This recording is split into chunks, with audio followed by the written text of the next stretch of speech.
Hello everyone. Today we'll be discussing airway secretions and how to manage them.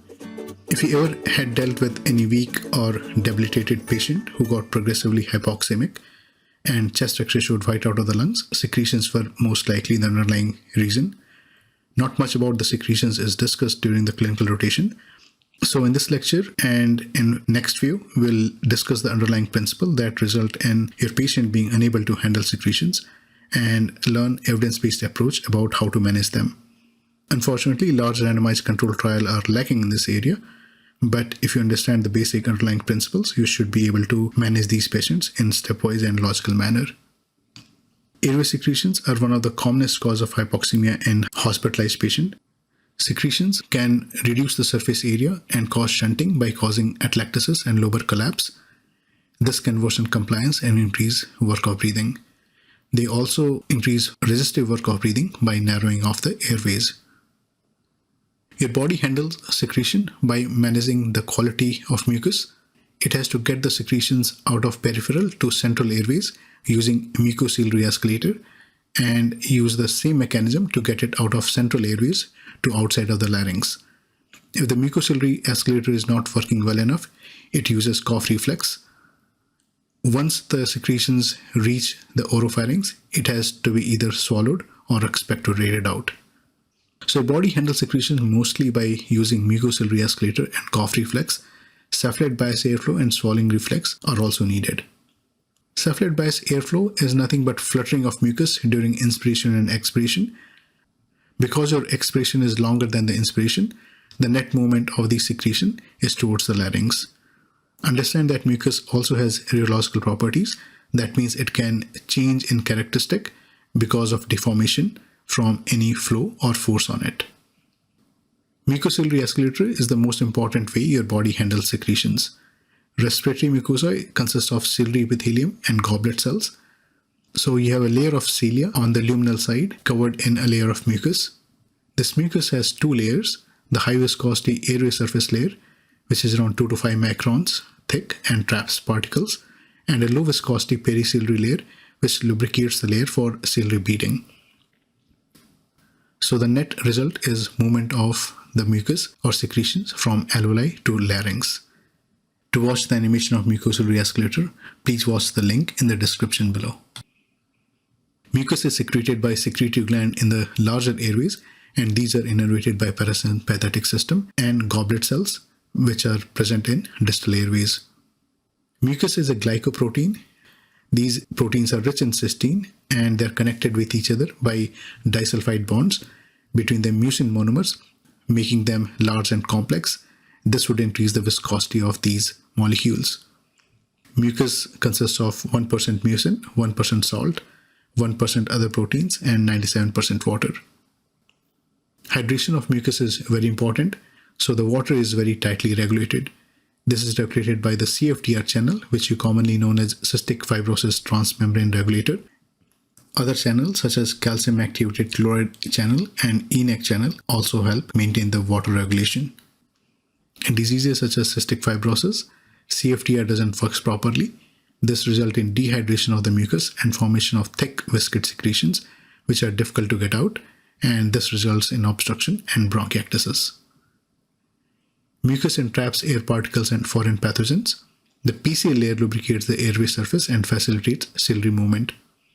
Mucus is also rich in lysozyme, defensin, and immunoglobulins, which help in fight off the infection. Cilia is the driving force of mucociliary escalator. It also has chemosensory and immunoregulatory function.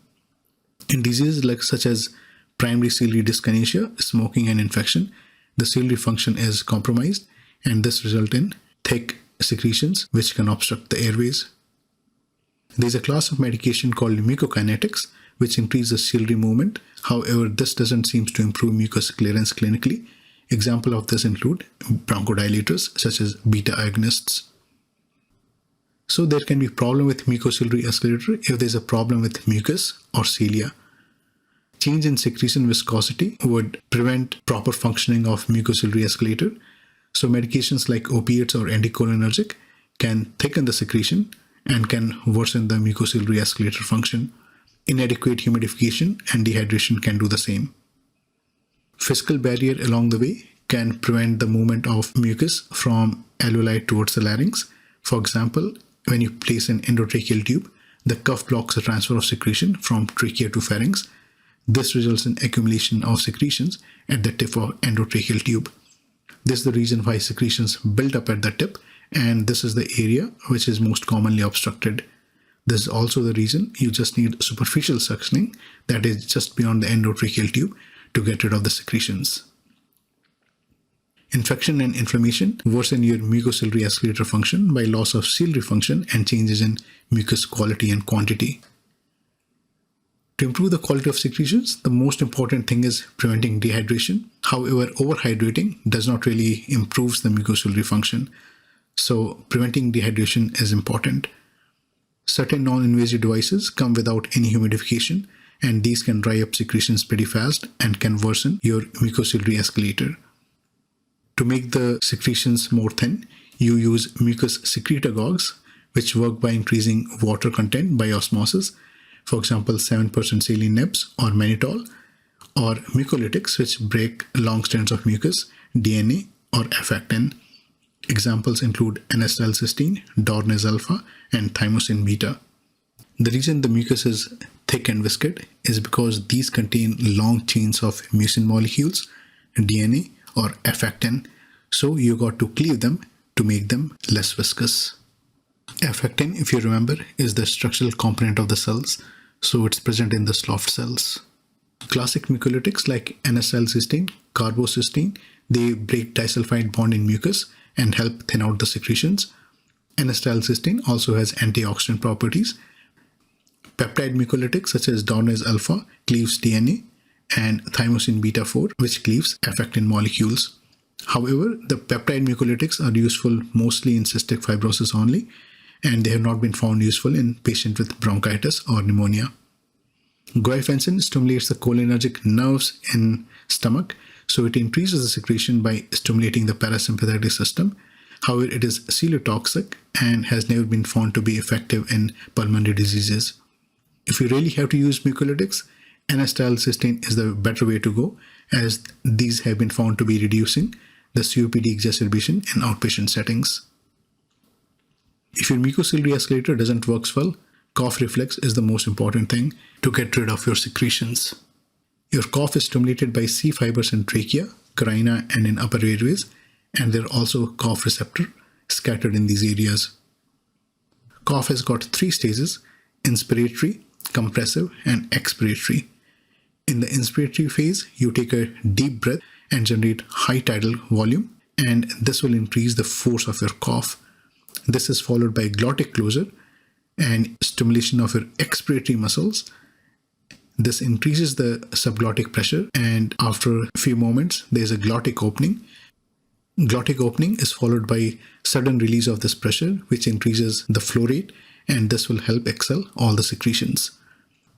A cough is never a single cough, but consists of successive bouts of cough.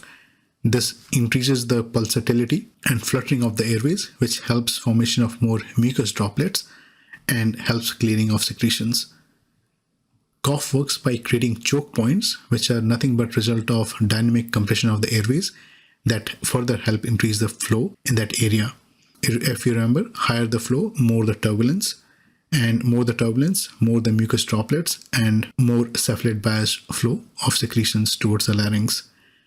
Shear forces on mucus decrease the viscosity and further help removal of secretions. Let's understand what a choke point is. The high positive pressure that develops during the compressive phase causes dynamic airway compression, and thus narrows the airways and increases the flow to that area, which causes more turbulence, thus helping clearance of secretions even further. As your lung volume decreases, this choke point moves more towards the peripheral airways, and thus, in a way, it helps out clear out entire tracheobronchial tree and not just one portion of the trachea. You can also see why COPD patients have a very poor effective cough. These patients already have choke point in their peripheral airways, so they cannot clear their secretions effectively. Therefore, measuring cough is important, and this is measured by measuring peak cough flow.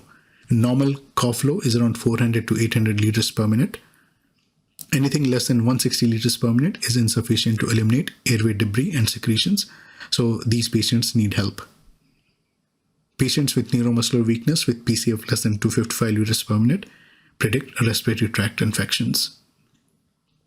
So what do you need for a good cough? First, you need a good coordination of all the muscles, as it's a stepwise process. Good vital capacity requires strong inspiratory muscle and good abduction of glottis. Larger the vital capacity, greater the force generated. You also need good adductor control of glottis, that means closing of the glottis, which helps with generating the intrathoracic pressure. You also need good expiratory muscles. The muscles that are used for cough are abdominal muscles, that is interior and exterior oblique and transverse abdominis. You also need that normal diaphragmatic function. Weakness of any of these would result in paradoxical motion of these muscles and reduce the force generated by the cough. Absence of fixed obstruction and dynamic airway collapse is also important in generating a good cough. Therefore, for a good cough, you need a good vital capacity and good expiratory force. Patients who are weak and debilitated, you can use assisted inspiration to help with their vital capacity. The way to do it will be breath stacking. Patients can take in a deep breath and then use glossopharyngeal breathing to gulp in more air and increase their vital capacity. You can also use one-way valve for this as well. And you can also see that this is going to improve atelectasis if present. For generating more force during expiration, you need assisted expiration, and that can be achieved by manually assisted cough by your respiratory therapist. They will use Heimlich or abdominal thrust maneuvers and help generate more flow during expiration using these means. You can improve PCF by 40 to 60 liters per minute if you take adequate vital capacity. Be cautious with elderly and osteoporotic patient, as rib fracture can be a complication in these. It certainly requires a cooperative patient. You can already see that combining both the methods will work even better. So there are mechanical insufflation and exsufflation device, which are cough assist device, which are available in the hospitals. These can generate positive 40 centimeter to negative 40 centimeter of water pressure during inhalation and exhalation respectively, and can assist your cough. These can increase the cough flow by at least 300 liters per minute.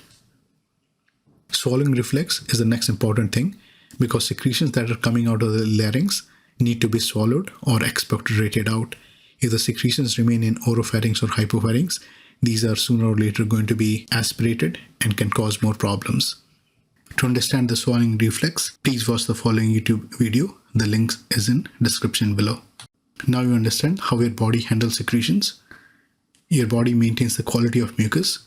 Mucociliary escalator is the main way how secretions go from peripheral airways to central airways and then move outside larynx, where they're either swallowed or expectorated out. If your mucociliary escalator doesn't work, cough reflex is the next way your body uses to handle the secretions.